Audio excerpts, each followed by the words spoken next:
കക്കൂസ് കഴിക്കുന്ന ചൂരില്ലേ നമ്മുടെയൊക്കെ വീട്ടില്? ഒരു കേരളത്തിൽ 3.5 കോടിയിലേറെ ജനങ്ങളുണ്ട്. ഈ 3.5 കോടിയിലേറെ ജനങ്ങളിലെ ഒരു ശതമാനം ആൾക്കാർ ഇറങ്ങി നേരെ നിന്ന് കഴിഞ്ഞാൽ ഇതൊന്നും തലമുക്കില്ല. ഈ നായ്ക്കളെ കൈകാര്യം ചെയ്യാൻ നിങ്ങൾക്ക് കഴിയൂ. ഹസൻ മുബാറക് ഒരു മുതുക്കൻ, 3 പിള്ളേരെ തന്തയാണെന്ന് തോന്നുന്നു. അവനെ കണ്ടു കഴിഞ്ഞാല് അവനന്ന് ചാലക്കുടി SI വിളിച്ച വെല്ലുവിളി കാലുവെട്ട് വന്നത്രേ. അവനെന്ത് ചെയ്തു? അവനെന്തെങ്കിലും ചെയ്തോ കേരള പോലീസ്? കാരണം ഈ SFI തെമ്മാടികളെ നിലയ്ക്ക് നിർത്താൻ അവരുടെ മാതൃ സംഘടനയായ CPM പോലും ഇപ്പോൾ കഴിയുന്നില്ല എന്നതിന്റെ ഉദാഹരണമാണ്. നമസ്കാരം. ഇന്നും പറയാനുള്ളത് SFIക്കാരെ കുറിച്ചാണ്. കൊയിലാണ്ടി ഗുരുദേവ കോളേജിൽ ഇന്നലെ പ്രിൻസിപ്പാളിനെ മർദ്ദിച്ച SFI പ്രവർത്തകരുടെ വെല്ലുവിളികളും കൊലവിളികളും ഒക്കെ നിങ്ങളും കണ്ടതാണല്ലോ.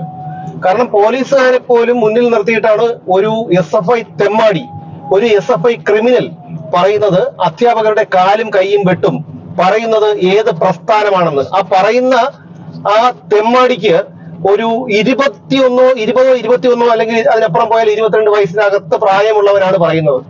ഗുരുദേവ കോളേജിൽ പ്രിൻസിപ്പളിനെ ഇന്നലെ മർദ്ദിച്ച സംഭവം നമ്മൾ കണ്ടതാണ്. ആ CCTV ദൃശ്യങ്ങൾ പുറത്തു വന്നതാണ്. ആ അധ്യാപകനെ ചാടി ഇവൻ കരണത്തടിക്കുകയാണ് ഒരു തെമ്മാടി.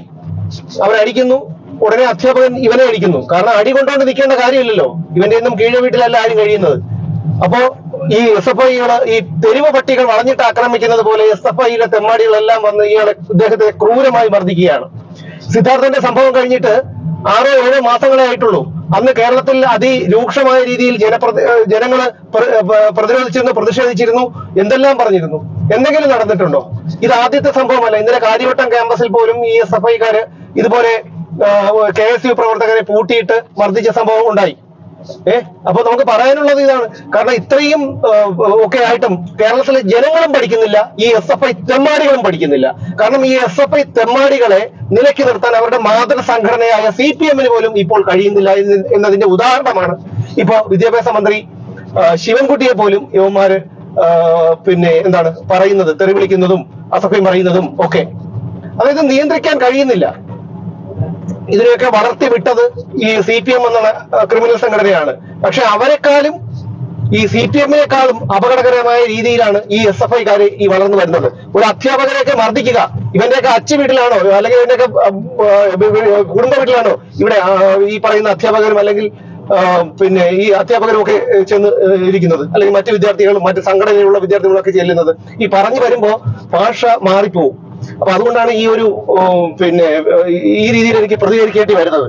കാരണം കണ്ടുമടുത്തു. ഈ തെമ്മാടികൾ 20, 19, 18, 17, 21 വയസ്സായ SFI തെമ്മാടികൾ ഇപ്പോഴേ ഇതാണെങ്കിൽ ഈ നാറികൾ ഒന്ന് തലയെടുത്ത് വരുമ്പോ, മുകളിലേക്ക് വരുമ്പോ എന്തായിരിക്കും? 2 വധശ്രമം ഉൾപ്പെടെ 42ഓളം കേസിലെ പ്രതിയാണ് SFI നയിക്കുന്നത് ആർഷോ. അങ്ങനെ വരുമ്പോ ഇവിടെ എന്ത് സന്ദേശമാണ് SFI എന്ന വിദ്യാർത്ഥി പ്രസ്ഥാനത്തിലൂടെ വിദ്യാർത്ഥികൾക്ക് ഈ സംഘടന നൽകുന്നത്? ഹസൻ മുബാറക് ഒരു മുതുക്കൻ, 3 പിള്ളേരെ തന്തയാണെന്ന് തോന്നുന്നു. അവനെ കണ്ടു കഴിഞ്ഞാല് അവനന്ന് ചാലക്കുടി SI വിളിച്ച വെല്ലുവിളി കാലുവെട്ട് വന്നത്രേ. അവനെന്ത് ചെയ്തു? അവനെന്തെങ്കിലും ചെയ്തോ കേരള പോലീസ്? കേരള പോലീസിന് നട്ടലുള്ള ഏതെങ്കിലും എടുത്തുണ്ടെങ്കിൽ ഇടിച്ചവന്റെ നട്ടല് വെള്ളമാക്കണമായിരുന്നു ഈ ഹസൻ മുബാറക്കിന്റെ. അറിയാമോ? കാരണം കണ്ടു നിന്നവർക്ക് പോലും സഹിക്കും. ഞങ്ങൾക്ക് സാധാരണക്കാരാണ്, നമ്മൾ നിയമ സംഹിതയിലും ഒക്കെ വിശ്വസിക്കുന്ന ആൾക്കാരാണ്. നമുക്ക് ഈ പറയുന്ന ക്രിമിനൽ പാർട്ടിയിലും അതിന്റെയൊക്കെ നേതാക്കന്മാരിലും ഒന്നും അല്ല വിശ്വാസം. അപ്പൊ ഇവിടുത്തെ സാധാരണക്കാരന് എന്തിനാണ് ഇന്ത്യയിൽ ഒരു ഭരണഘടനയും അതുപോലെ നീതിന്യായ വ്യവസ്ഥയൊക്കെ എന്തിനാണ്? ഇവന്മാർക്ക് വേണ്ടി ഇത്തരത്തിൽ കാണിക്കാനാണെങ്കിൽ അവിടെ നിതിൻ പുല്ലൻ എന്ന് പറയുന്നതൻ പോലീസ് ജീപ്പ് പൊതുനിരത്തിൽ തടഞ്ഞിട്ട് പോലീസ് ജീപ്പിനെ തല്ലി തകർത്തു.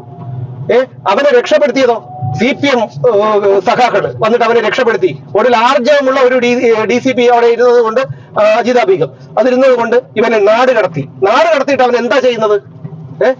കണ്ടുമടുത്തന്നെ ഈ നാറികളുടെ കാര്യം. കണ്ടുമടുത്തു.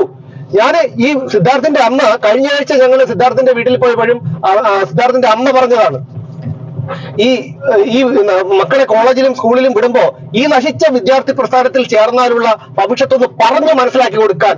ഇതിനെയൊക്കെ പടച്ചുണ്ടാക്കാൻ ആർക്കും പറ്റും. ഇതിനെയൊക്കെ നിയന്ത്രിക്കാൻ നിന്റെ ഈ തന്തയ്ക്കും തള്ളയ്ക്കും കഴിവില്ലെങ്കിൽ പോയി ചത്തൂടെ, അല്ലെങ്കിൽ വല്ല വിഷം വാങ്ങി കൊടുത്ത് ഇതിനെയൊക്കെ കൊന്നൂടെ?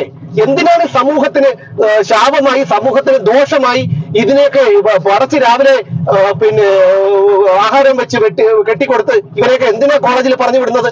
പഠിക്കാൻ തയ്യാറായി വരുന്ന എത്രയോ കുട്ടികളുണ്ട്, ഭാവിയെ സ്വപ്നം കാണുന്ന എത്രയോ കുട്ടികളുണ്ട്. അവരെ ഒക്കെ പഠിക്കാൻ ഇത് ഇന്നും ഇന്നലെയും തുടങ്ങിയതല്ലെന്നേ ഈ എസ് എഫ് ഐയുടെ കാര്യം. ഇന്നും ഇന്നലെയും തുടങ്ങിയതാണ് എസ് എഫ് ഐയുടെ കാര്യം. എത്ര കൊല്ലങ്ങളായി ഇവരൊക്കെ പണ്ട് മുതലേ ഇത് തന്നെയാണല്ലോ, അടിച്ചമർത്തുക. ഞാൻ ചോദിച്ചോട്ടെ, ഈ പിന്നെ CPM-ന്റെ ഏറ്റവും താഴെ വിദ്യാർത്ഥി സംഘടനയാണ്. അപ്പൊ ഇവരൊക്കെ വളർന്ന് മുകളിലേക്ക് വന്നാൽ എന്താകും സ്ഥിതി? മുകളിലേക്ക് വന്ന ഒരു MLA-യോ അല്ലെങ്കിൽ ഇവനൊക്കെ ഒരു പഞ്ചായത്ത് പ്രസിഡന്റോ അല്ലെങ്കിൽ ഏതെങ്കിലും ഒരു സ്ഥാനം കിട്ടുകയോ ഒക്കെ ആയിക്കഴിഞ്ഞാൽ ഇവനൊക്കെ എന്താകും സ്ഥിതി? ഇവിടെ നമുക്കൊക്കെ ഇവിടെ ജീവിക്കാൻ കഴിയോ? ഇവിടെ സാധാരണ കേരളത്തിലെ അമ്മമാര്, സിദ്ധാർത്ഥന്റെ അച്ഛനൊക്കെ മരിച്ചപ്പോൾ ഇവിടെ കേരളത്തിലെ ഒരുപാട് അമ്മമാര് കരഞ്ഞല്ലോ. എന്തുകൊണ്ട്? നിങ്ങൾ അമ്മമാരെ നിങ്ങളൊരു കാര്യം ചെയ്യുക. നിങ്ങൾ ഇങ്ങനെ ഇനിയും ഉറങ്ങിയതുപോലെ ഇരിക്കല്ലേ, കുറ്റി ചൂലും എടുത്തോണ്ട് നിങ്ങളൊന്ന് ഇറങ്ങ്.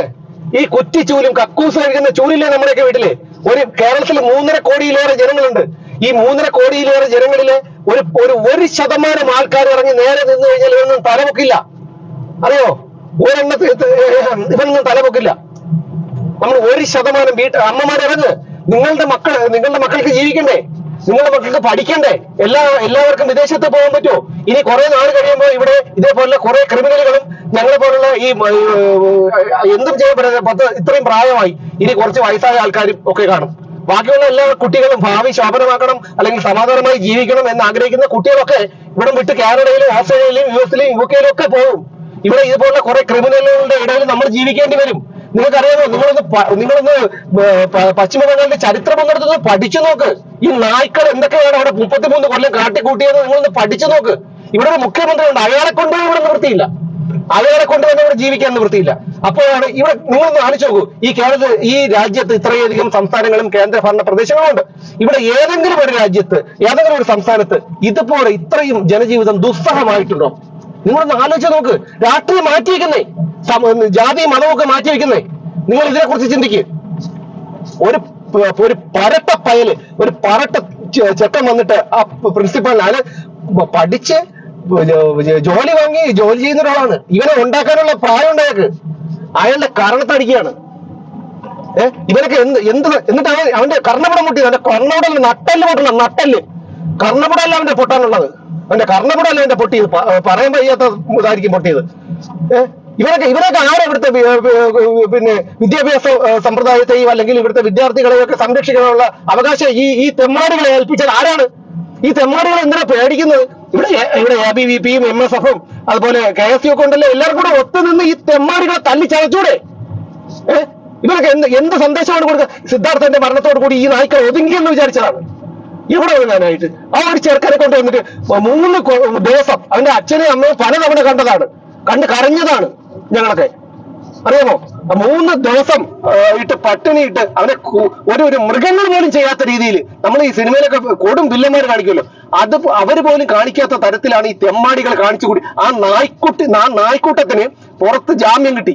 ആ നായ്ക്കൂട്ടത്തിന് പരീക്ഷ എഴുതാനുള്ള അനുമതി കൊടുത്തിട്ട് സർവകലാശാല തന്നെ പറയുകയാണ് ഫലം തടഞ്ഞു വെക്കുന്നത്. എന്തുണ്ടാക്കാനായിട്ടാ ഫലം തടഞ്ഞു വെക്കുന്നത്?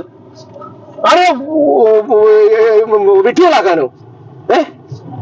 ഇവരെയൊക്കെ ഇതുപോലെ സിദ്ധാർത്ഥന്റെ മരണത്തില് സസ്പെൻഷനിലാണ് അവരെയൊക്കെ തിരിച്ചെടുത്തല്ലോ, സ്ഥാനക്കയറ്റത്തോടുകൂടി തിരിച്ചെടുത്തല്ലോ.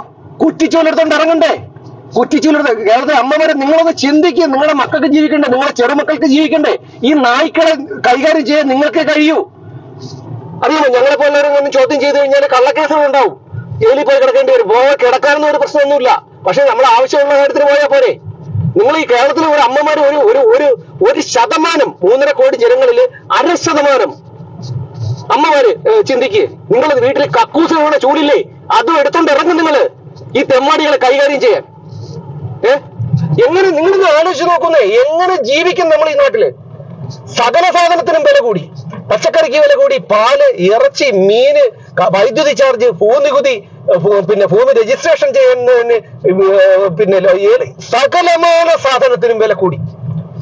കെട്ടിട നികുതി കൂട്ടി, വെള്ളക്കരം കൂട്ടി, വൈദ്യുതി നികുതി എല്ലാം കൂട്ടി. ഇത് എങ്ങനെയാണ് ഇവരെയൊക്കെ നമ്മളൊക്കെ പണിയെടുത്ത് രാവിലെ മുതൽ പേപ്പട്ടിയെ പോലെ കിടന്ന് ഓടുകയാണ് കാലുവെന്ത നായപ്പോടെ ജീവിക്കാൻ, ഓരോ മാസം കഴിഞ്ഞു പോകാനായിട്ട്.